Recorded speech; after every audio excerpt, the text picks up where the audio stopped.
Welcome back to the Lumiose Post, where we talk about all things Pokemon, and today we are here to revisit the biggest theory I've ever done on my channel. For those who maybe are newer to this channel, back in December of 2022, so a very long time ago, I released a video with a theory that tied into the Paradox Pokemon introduced in Pokemon Scarlet specifically, and Mega Evolution. This ended up being my biggest video to date. That is still the biggest video I've ever had on YouTube in terms of views.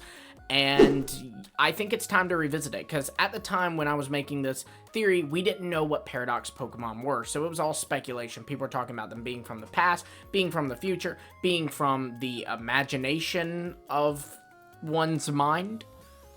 But we didn't know for sure. Well, now we actually have gotten answers, because in the DLC for Pokemon Scarlet and Violet, specifically when you meet the professor who has like kind of been sent to your time at the Crystal Pool with Terapagos, you will learn from them that Paradox Pokemon are Pokemon from alternate timelines. So that's kind of your answer there, right? Like, past Paradoxes are not Pokemon that existed in our past. They are Pokemon that existed in another timeline's past, or even in another timeline where, say, maybe humans never existed, and so Pokemon never changed, nature never changed. So, like, there was never an extinction event, never a need to evolve further, so these Pokemon all stayed the same. You know, that's just speculation. We don't know what those other times look like. We just know these Paradox Pokemon are from them. This explains a lot. This explains why you know, we have some Pokemon like Slitherwing. It specifically points out that, yeah, it looks like an ancestor to Volcarona. There's never been a fossil of this Pokemon found, though. That's a little sketchy, right? But now we know why. It's because this Pokemon never existed in our timeline. It was being brought in from another one. So at the time, I was theorizing that past Paradoxes, Scarlet Paradoxes, were indeed from our timeline past. And I just assumed that maybe a Slitherwing fossil hasn't been found yet. So the theory that I presented was that Mega Evolution was a Pokemon drawing from hidden, or recessive rather, DNA that it had. That's a trait that the Pokemon is not showing, but it does still carry in its genetic code. Specifically, I looked at Salamence for this example. Mega Salamence looks very similar to Roaring Moon. The game even points this out. They even say in Roaring Moon's Violet Dex entry that this Pokemon seems to share a resemblance to, or a connection to, a certain phenomenon that occurs in another region, very clearly referencing Mega Evolution. So my theory was that, using Salamence as the example, when we Mega Evolve Salamence, it is tapping into DNA that has lied dormant in its code and bringing that out and using it to evolve further. So that's why Mega Salamence doesn't look exactly like Roaring Moon, right? Is because Roaring Moon it's not reverting to Roaring Moon. It is using the genetic code it has from Roaring Moon to evolve itself even further. This was even kind of further backed up by, if you look at Mega Evolution, when you Mega Evolve a Pokemon, what is the symbol? It's a little DNA helix. So, like, outright confirming it is something to do with the Pokemon's DNA. This just makes a ton of sense to me that, you know, this was the case. But now we have to revisit it, because we know now that Paradox Pokemon are not truly from our past and our future, but from another timeline.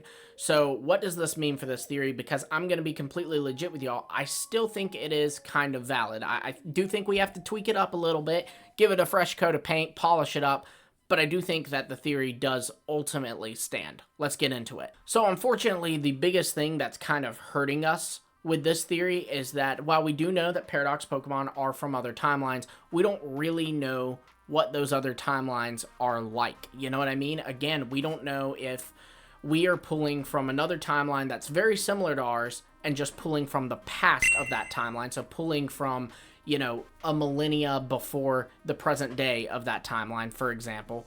Or we don't know if we are directly pulling from the present day of another timeline and just something different happened that timeline. Again, like with the Scarlet Paradoxes, perhaps humans don't exist in this timeline, and so because of that, nature's kind of untouched. Humans have, both in the Pokemon world and in the real world, been kind of the catalyst for a lot of major changes to the environment.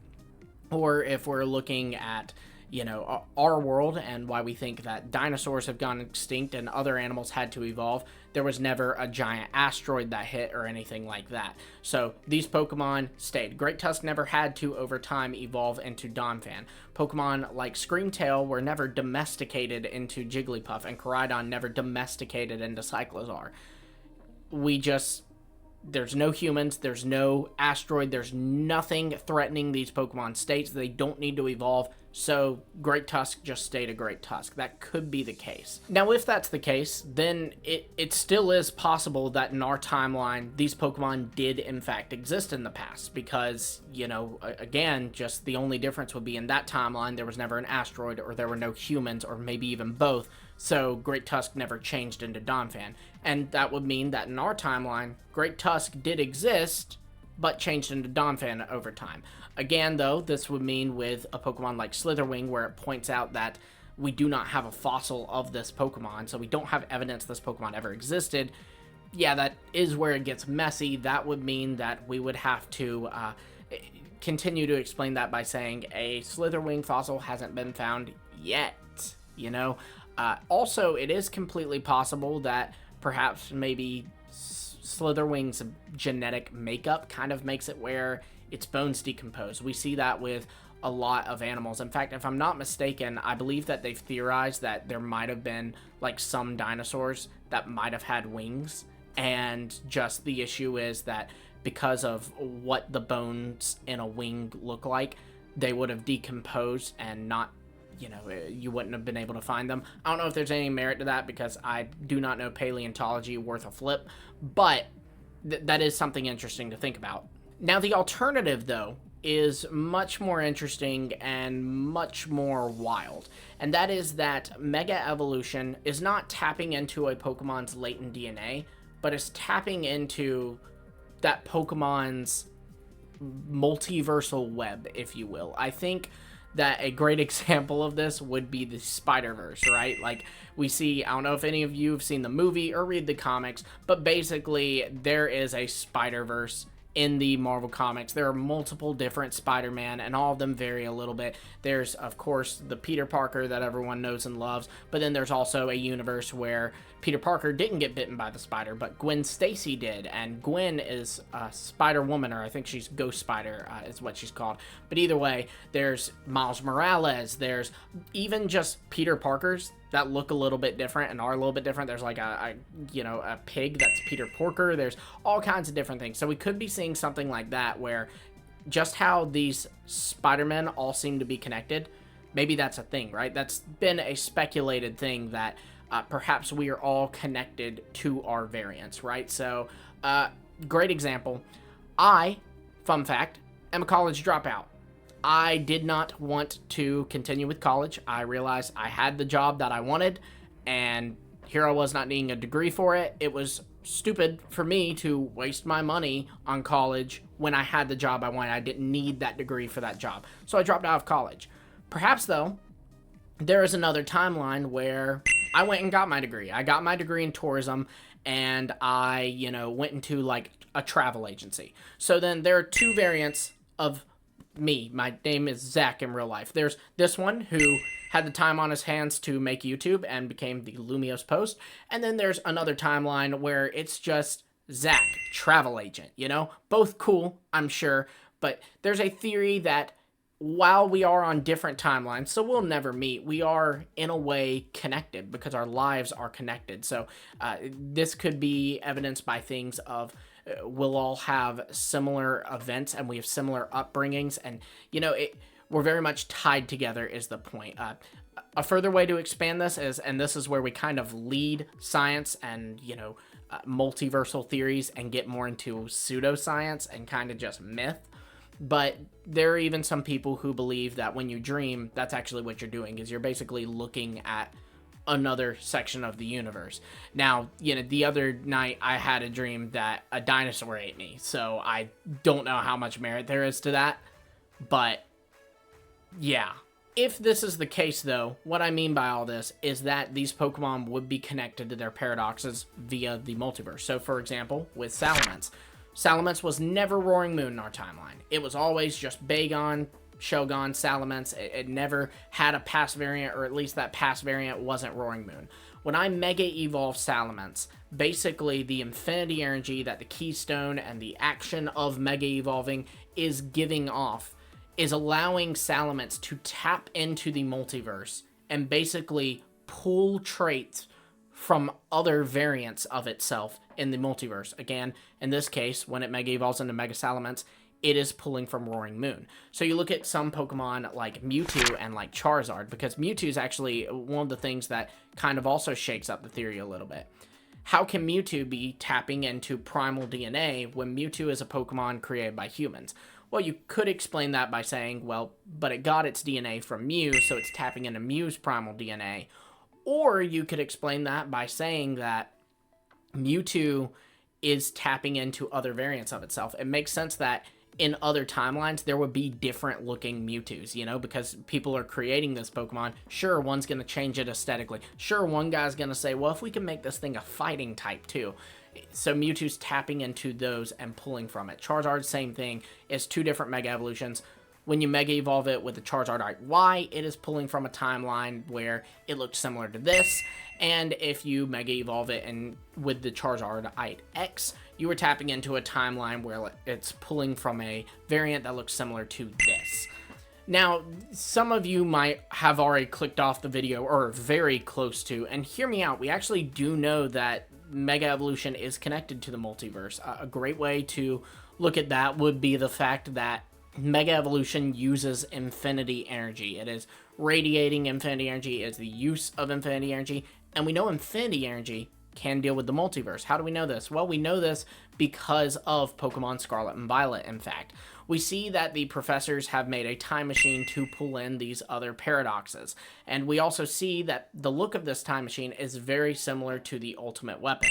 The Ultimate Weapon was powered by infinity energy. The professor's time machine looks just like it, so I'd say it's safe to say it's powered by infinity energy.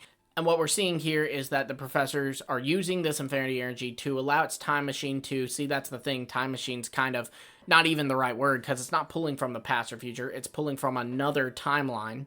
So it's tapping into the multiverse and pulling things from the timeline. If infinity energy can be utilized by humans to do that, I imagine Pokemon can utilize it to do a similar thing.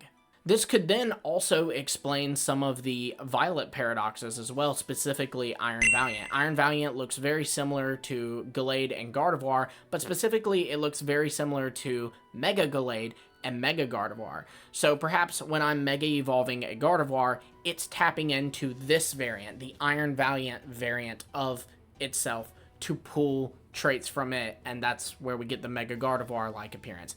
Gallade, same thing. When I'm Mega Evolving it, it's tapping into its own like multiversal web to pull from this variant, Iron Valiant, and showing that off. This, now you could say, well, that feels a little convenient that they just happen to look like they're Mega Evolutions, but we actually see evidence of a Pokemon that doesn't. Clearly, when we are Mega Evolving Tyranitar, it's not tapping into its Iron Thorns variant, it's tapping into some other variant that we don't know about.